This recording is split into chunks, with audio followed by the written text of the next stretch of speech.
Welcome to the Bookies Plus weekly betting show where you'll get free picks for week 10 from our gambling experts. Now, remember, you can always get our free picks and many, many more by going to bookies.com/picks. Make sure you bookmark it, free account, set it up, get the winning picks. Not just NFL picks for free. Just about any sport you like to wager on, we got you covered. Don't forget, new episode of the show every week. This one's running a little early. We're normally 2 p.m. Eastern on Thursdays. Be back to that normal. Certainly won't be on Thanksgiving. We'll give you an alternate day for that show. This week we have Bill Speros, the senior betting analyst from bookies.com. And you got Adam Thompson, the ATM, always over 60% on his NFL picks over the last 3 years. And I am Jim Coventry, and we are getting to the picks. And Bill and I have a little bit of a disagreement on this one. So the audience will have to decide. That's putting the gloves on. Max Schmeling. He's down. You know who I'm talking about too, Bill. Nobody in the audience knows who Max Schmeling is. These are betting scandals. Bill, why don't you take the Carolina side of the game against the New Orleans Saints? Well, I've been sort of riding the Panthers for a while. They kind of remind me of the Lions a couple of 3 years ago, an up-and-coming team that covers a lot. They have a share of the best record in the league on the number at 6-3. They keep it close defensively. I don't know who's starting for the Saints this week. Archie Manning, Drew Brees, Bobby Hebert, Tyler Show, whatever. It doesn't matter who you're playing quarterback. Saints don't have a real quarterback. Panthers have a good defense. We saw it again last week in Green Bay. Home game for the Panthers. Frankly, I think this number is a little too low, which makes me nervous. But I'm going with the Panthers anyway. I'm going to ride the other cats. Meow. Yes. I looked at the other side of this one. The Saints defensively, they are really good against the run. And I don't trust Bryce Young to throw if my life depended on it. He threw for a robust 102 yards last week. He's under 200 yards every week but one this season against the Cardinals. And when they were down 27-3, he put together some yardage in that game. So that I think that plays to the Saints a little bit. The other thing is Tyler Shuck is terrible. I'm not going to argue with that. But the one thing Carolina doesn't do, they get next to zero pressure on the quarterback. So he actually will have time to throw. And he has Olave, Juwan Johnson. I just think the Saints are a scrappy team. And I also think Carolina coming off a big win, I think that they're not that mature enough team at that point that they're going to bounce back. I like Bill's points in this game as well. So the audience, you'll have to make the decision for yourself. But that's Panthers, Saints on Sunday. Adam, why don't you tell us about the Bears laying 3.5 against the Giants? Yeah, Giants, I love Jackson Dart.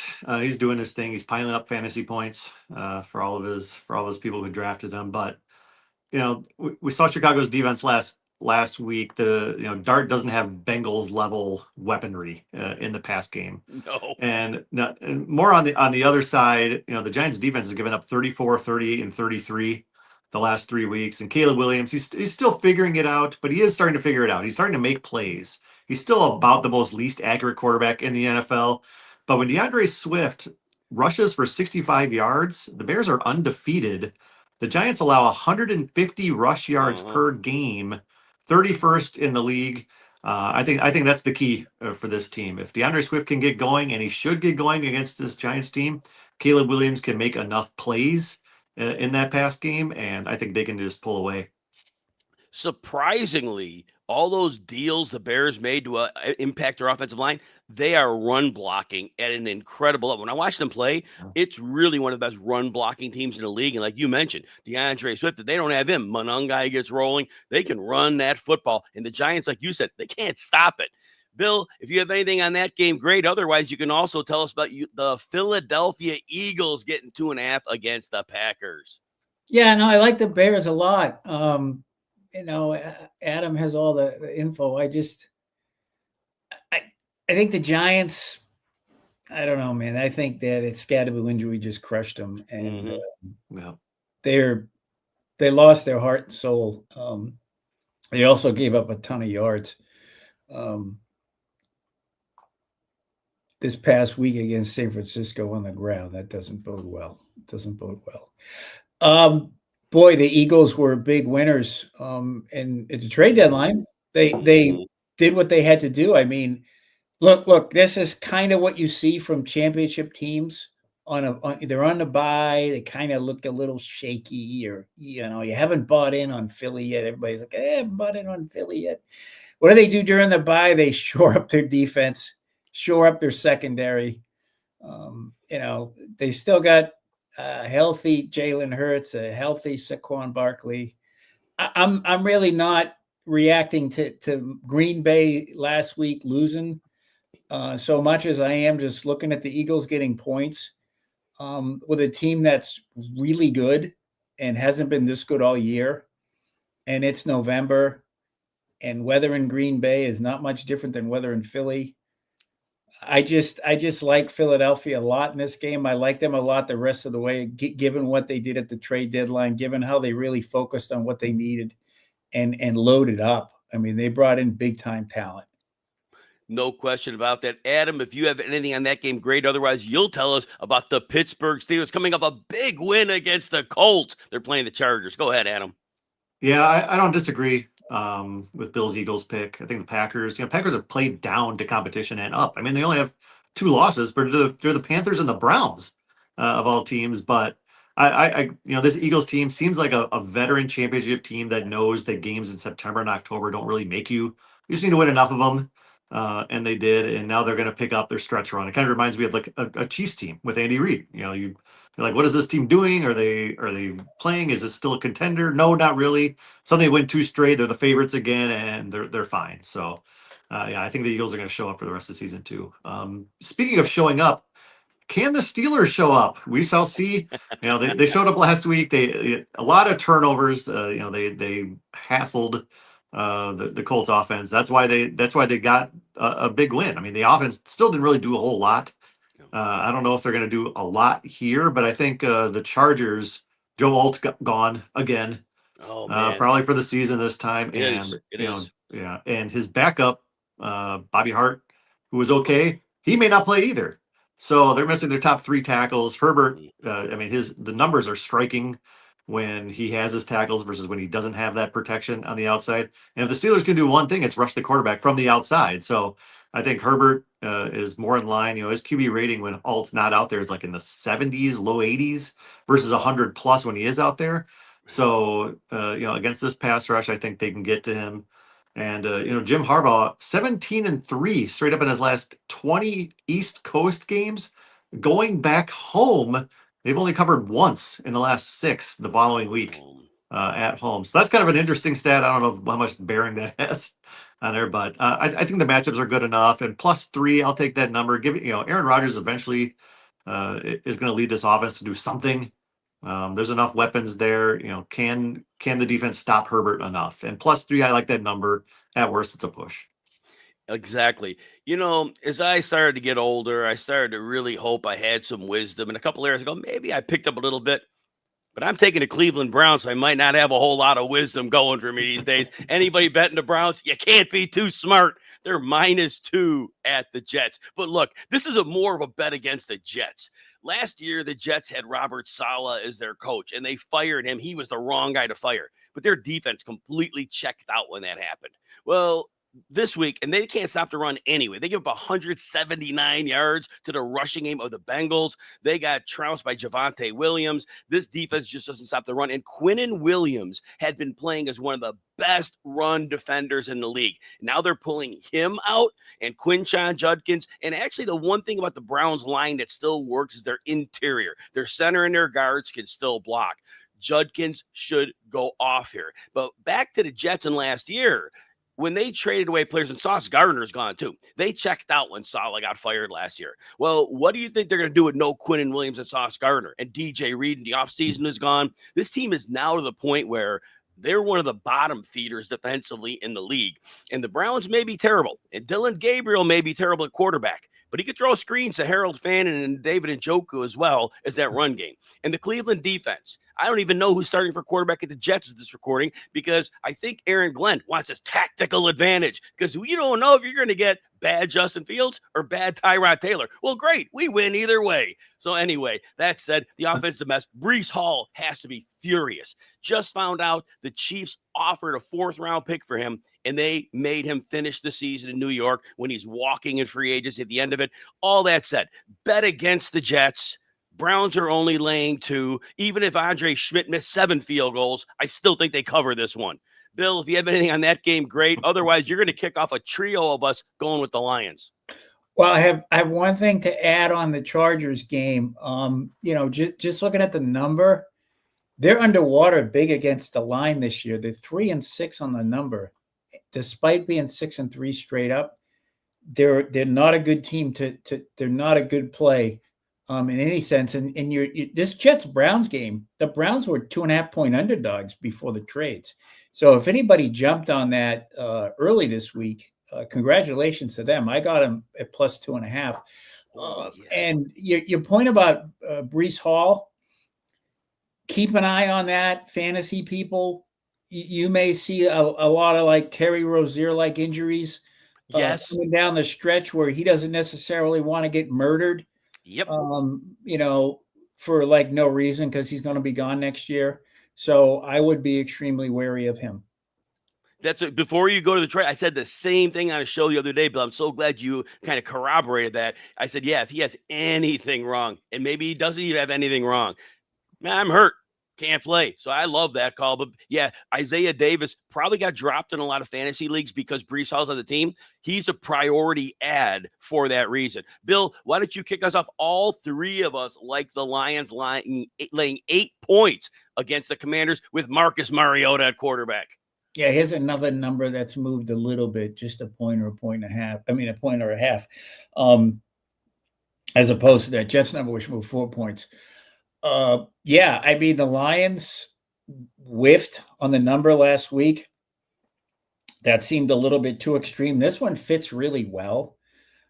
Washington was the oldest team in the league entering the season, and they're literally and figuratively falling apart.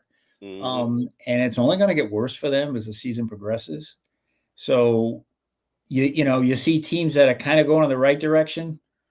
Lions keep winning. They've covered 12 straight times after a loss, by the way. So I think the Lions are kind of going in the right direction. I think the Commanders are kind of not going in the right direction. Ironically enough, the Commanders beat Detroit last year in the playoffs. That's probably on their mind as well this week. So I just think the Lions are just going to stack and rack and keep going. Adam, what you got on this one? Yeah, when Marcus Mariota plays, he's not bad. As far as capable, he's capable. But when he's played this season and Terry McLaurin has not played, they're 0-3 and lost by 24 and 22 and 7 to a Falcons team that had been struggling. So Jared Goff and his weapons against a defense that's given up 400 plus yards for 3 straight weeks. It would be shocking if this game finishes by under 10 points of a spread. Washington's lost 3 straight by 21 plus already. They've lost 4 straight overall. And Detroit, I think, you talk about that number, this season they lost 2 games.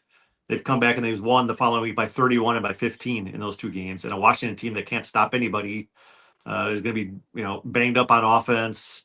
There's really nothing that points to a close game here other than it's in Washington. So maybe, you're giving up 8.5 points, maybe 9. We'll see what it is by kickoff. It might be probably higher than that, but yeah, I think Detroit rolls here. I think we all think Detroit rolls here. Yeah, Dan Campbell has never been worried about running the score up on a team. No issues at all. And like Bill said, in that playoff game, that was a huge loss for Detroit. And Dan Campbell seems like one of those guys. He doesn't forget that. And one last thing, Ja'Cory Krosky-Merritt, just a guy at running back. He had a big game against the Chargers. But here's the thing. If you can't run the ball, and Detroit's defense isn't lights out like we thought, but it's very good, they're going to be on 2nd and long and 3rd and long, and that is a terrible spot for Mariota. And like Adam said, with no Terry McLaurin, all that just doesn't work out. Field position is going to really skew to the Lions. We all love the Lions here, which means you know exactly what's going to happen. The Commanders are going to win outright. But that said, we're all on this one. We recommend you bet it. Anyway, some closing thoughts. Bill, what you got for us? Well, today we learned that ESPN Bet is no longer with us as of December 1st. Couple of things that if you have any wagers outstanding on ESPN Bet, you need not worry. The actual book itself is merely being rebranded back to The Score. Bet, which is owned by Penn, which also owns the sports book. Penn had been paying ESPN $150 million a year for the last 2 years to market the book. It got no more than like a 3 or 4% market share in each state. Even though this was a 10-year deal, there were opt-outs after 3 years and 7 years. So it was widely expected that they would pull the plug next year. So this announcement wasn't a surprise. The timing was. And I think the fact that ESPN and DraftKings announced a similar deal an hour later probably fast-tracked this deal. Couple of things to note. This has 0.000% to do with any of the NBA gambling stuff. These sorts of deals take months to work out.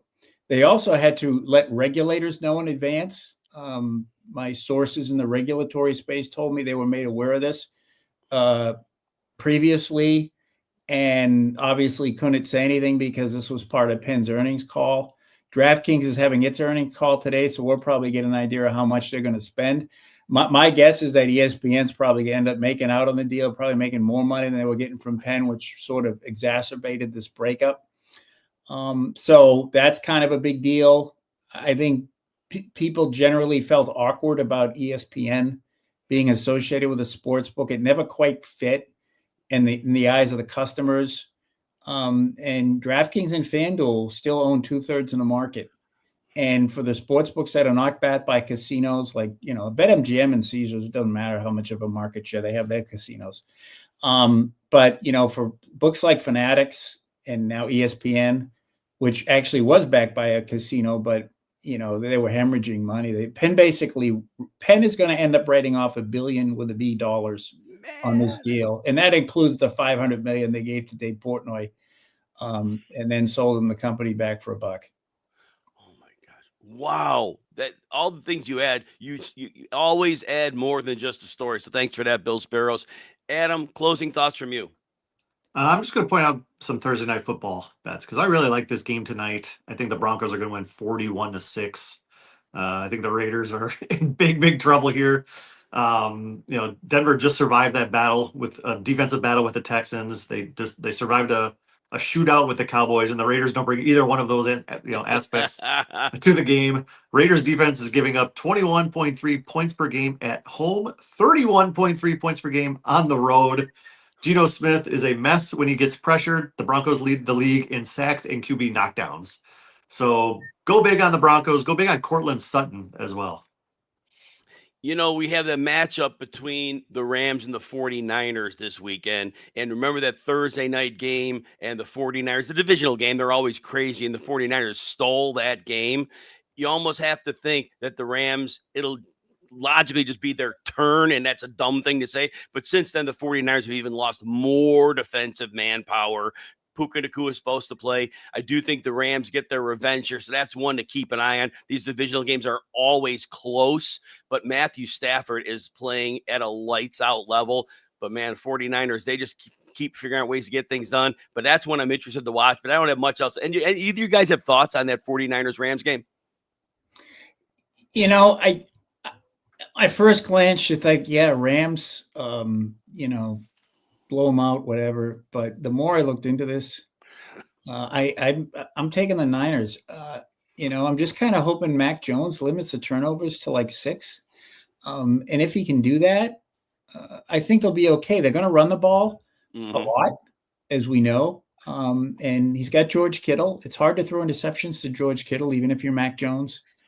And the 49ers have actually covered 8 straight times as underdogs against the Rams, according to our friends at DraftKings. So I just like this number. That this is more number play and a dear Mac Jones, don't turn the ball over 67 times. Yeah, it's 4.5. So that is a big. So it's moved. It opened at 3.5. Yeah, and I just saw. I was watching this. I was actually on ESPN. That's where the lines could be different in different places. But yes, that is a big number for a divisional game. All right, everybody. This has been the Bookies Plus Weekly Gambling Show. Now make sure you bookmark bookies.com/picks. Free account. Get it all set up. You can check out picks for not just NFL but all sports. We will be back next week, regular time, 2 Eastern on Thursday. Be profitable in week 10, everyone.